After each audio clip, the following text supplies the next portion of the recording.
Good afternoon, gentlemen. I am fresh up from night shift. So just to start, I've got a little shot glass here, and I've got one of my birthday presents from Gabe, a hot sauce. Unfortunately, because it's so close to the due date, I am not allowed alcohol. Plus, I'm on nights tonight, so I probably shouldn't. So, just for some entertainment purposes, I'm hoping I'm going to be able to bloody swallow that. I might have to add a little bit of liquid to that.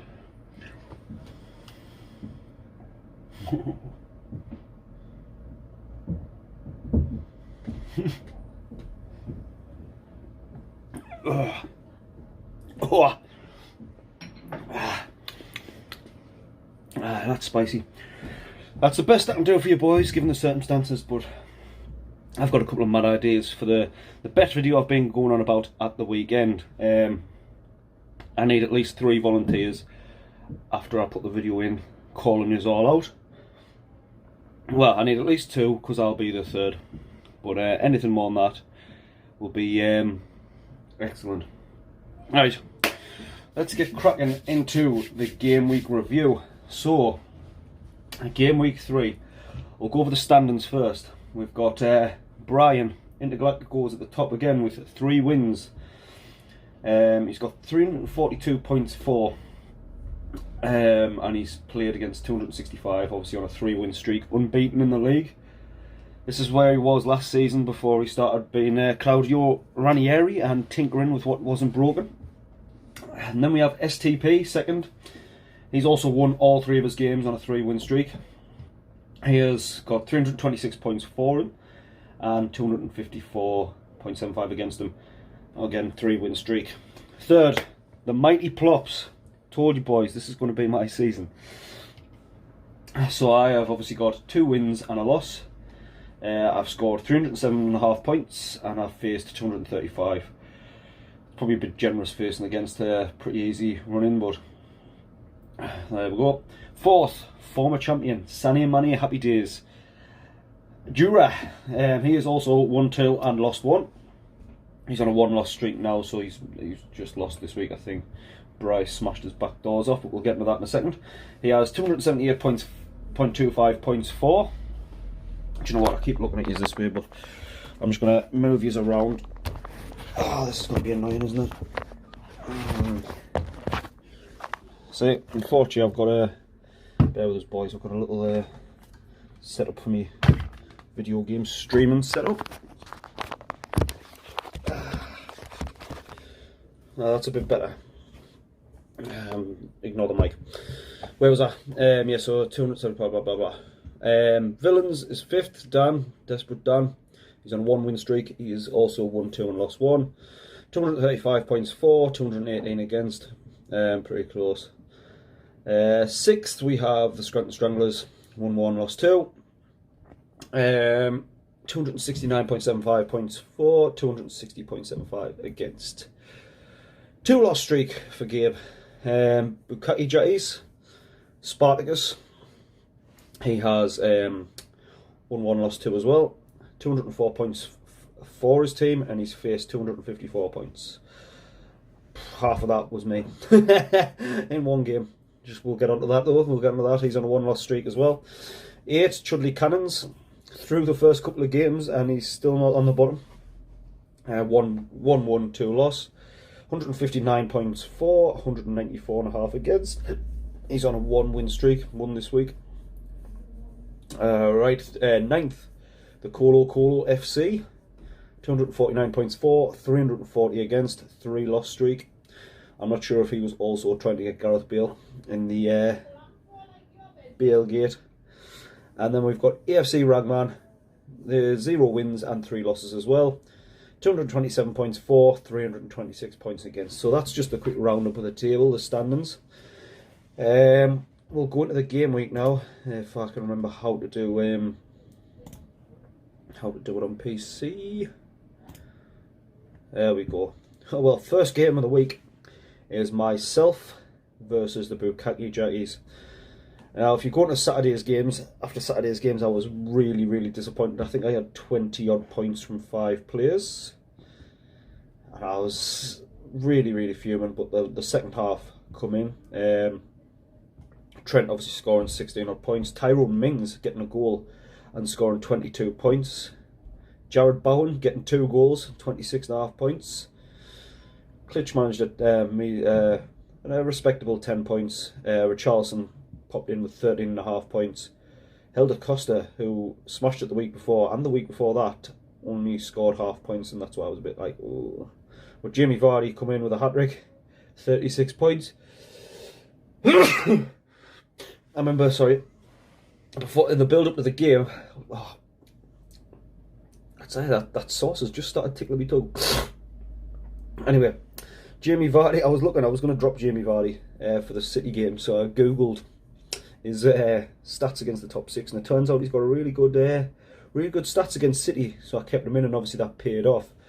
If we look at Kyle's team, the only one who did anything of note really, Castagna got 9.75, it's respectable. Matt Doherty 8.75, Tom Kenny with 8, Lucas Moura got him 18.5 points, and that's really the only his only score of note really. If we look at the stats, my team scored 7 goals to Kyle's 1. Both had the same key passes at 7. Both had the same assists at 1. I had 11 shots on target to his 5.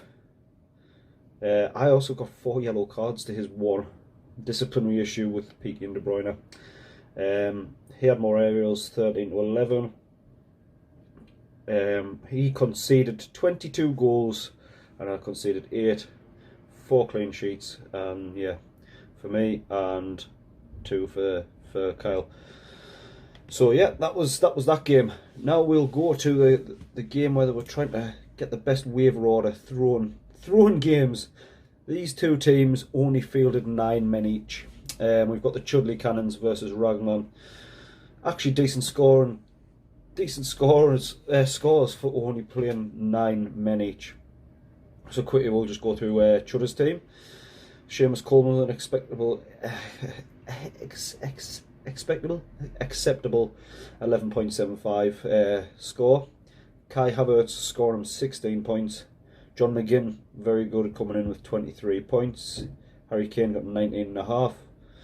So not some bad scores. Some pretty okay scores there. Ragman, let's have a look. Bruno Fernandes getting the 26 points, getting a penalty after the whistle, I think. Did Bruno Fernandes take that one? Sure, after the final whistle, VAR pulling it back for a penalty, man. That's actually insane. Jackie Harrison also coming in with 24.5 points with an assist, and Riyad Mahrez 21.5 points. So Cannons won that one, 88.25 to Rags 85.5. Just have a quick look at the stats. The Cannons actually didn't score any goals, where Ragman's got 3. Both the same 12 key passes. Cannons got 5 assists to Ragman's 3. Cannons had 11 shots on target to Ragman's 3. The Cannons conceded 14 goals. Well, they might not have conceded 14 goals, but it was 14 goals against the opposition, whereas Ragman had 24 goals against opposition. That's yikes. Let's just have a look. It's actually quite a high scoring weekend, wasn't it? So there's 4 goals there, 7 there, 12 there, 14.